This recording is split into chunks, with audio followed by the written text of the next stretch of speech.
Bismillahirrahmanirrahim. Assalamualaikum warahmatullahi wabarakatuh. Perkenalkan, nama saya Muhammad Abdurrahman Latif dari kelompok 3. Saya akan menjelaskan tentang aswaja dan keorganisasian. Yang pertama yaitu aswaja. Aswaja itu singkatan dari Ahlussunnah wal Jamaah. Secara etimologi, kata Ahlussunnah wal Jamaah itu terdiri dari 3 kata. Yang pertama yaitu ahli, yang berarti pengikut.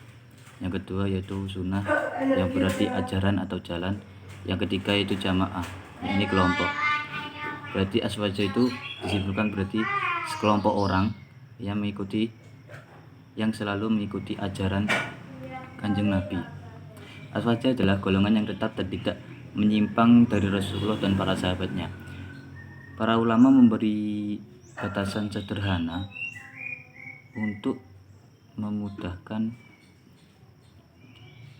memudahkan pengertian bahwa aswaja ialah golongan umat Islam yang dalam masalah akidah itu mengikuti mazhab Imam Hasan al-Asy'ari dan Imam Abu Mansur al-Maturidi. Ya, berarti aswaja di dalam akidahnya itu mengikuti 2 imam tersebut, yakni Imam Hasan al-Asy'ari dan Imam Abu Mansur al-Maturidi. Lalu selanjutnya untuk masalah syariah, aswaja mengikuti rumusan yang dicetuskan oleh salah satu dari keempat imam besar, yakni yang pertama yaitu Imam Hanafi, terus Imam Syafi'i, lalu mengikuti Imam Malik, dan yang terakhir yaitu Imam Hambali. Terus dalam masalah tasawufnya, aswaja itu mengikuti Imam Al-Junaidi, Al-Baghdadi, dan Imam Al-Ghazali. Mungkin untuk materi aswaja sekian, lalu kita ganti dengan materi keorganisasian. Apa sih organisasi itu? Organisasi adalah sekelompok orang yang bersatu atau berserikat untuk mencapai tujuan yang sama. Terus apakah sama organisasi dan komunitas? Beda. Kalau organisasi itu memiliki tujuan yang sama, yaitu berserikat untuk mencapai tujuan yang sama. Sedangkan komunitas itu seperti halnya seperti wadah untuk sekumpulan orang yang memiliki hobi yang sama. Itu perbedaannya. Terus lalu unsur-unsur dari pembentukan organisasi. Yang pertama yaitu anggota. Organisasi jika tidak ada anggotanya, maka organisasi tersebut akan mati karena tidak ada yang menjalankan keorganisasian tersebut. Terus yang kedua yaitu adanya visi dan misi. Organisasi selalu adanya visi dan misi untuk tujuan tersebut. Yang ketiga yaitu tujuan bersama itu. Kita membangun organisasi itu harus memiliki tujuan. Karena apa? Percuma kalau kita membangun organisasi itu tidak punya tujuan yang sama.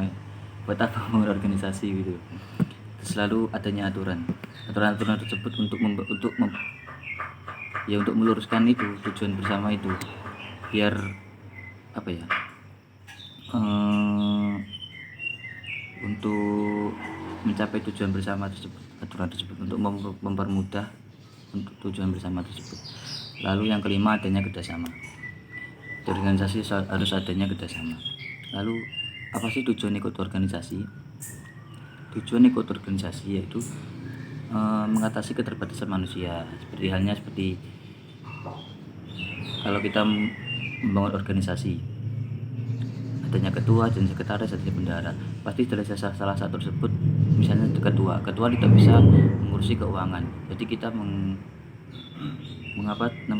mencari orang yang bisa mengurusi keuangan, itu dengan bendahara ya, seperti itulah contohnya. lalu melatih diri mengenai kepemimpinan, lalu melatih diri dalam bekerja sama untuk mencapai tujuan yang sama. Ya mungkin tujuannya itu ya, yang lain bisa dicarilah. Lalu oh iya, apa sih leader dan leadership? Apa sih perbedaan leader dan leadership? Yang pertama itu leader itu pemimpin yang ingin menginspirasi timnya untuk bekerja sama mencapai satu tujuan yang ditetapkan. Berarti leader itu yaitu orang yang menginspirasi teman-temannya atau anggotanya atau bawahannya untuk mencapai tujuan yang sudah ditetapkan di dalam organisasi tersebut. Lalu leadership itu seperti kata sifat. Kalau leader itu orangnya, kalau leadership itu kata sifat. Ya, ini leadership itu salah satu fungsi manajemen untuk mempengaruhi atau mengarahkan atau memotivasi orang lain untuk menjalankan tugas agar tercapai sebuah tujuan yang sudah ditetapkan.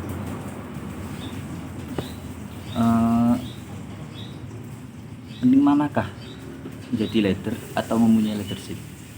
Menurut saya itu mempunyai leadership, karena semua orang di dalam organisasi harus mempunyai leadership.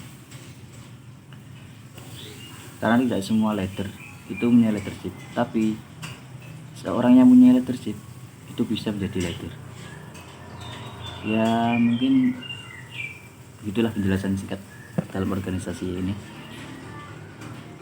Yang terakhir, motivasi, yakni nakoda yang hebat tidak terlahir dari laut yang tenang. Oke, sekian dari saya, kurang lebihnya mohon maaf. Assalamualaikum warahmatullahi wabarakatuh.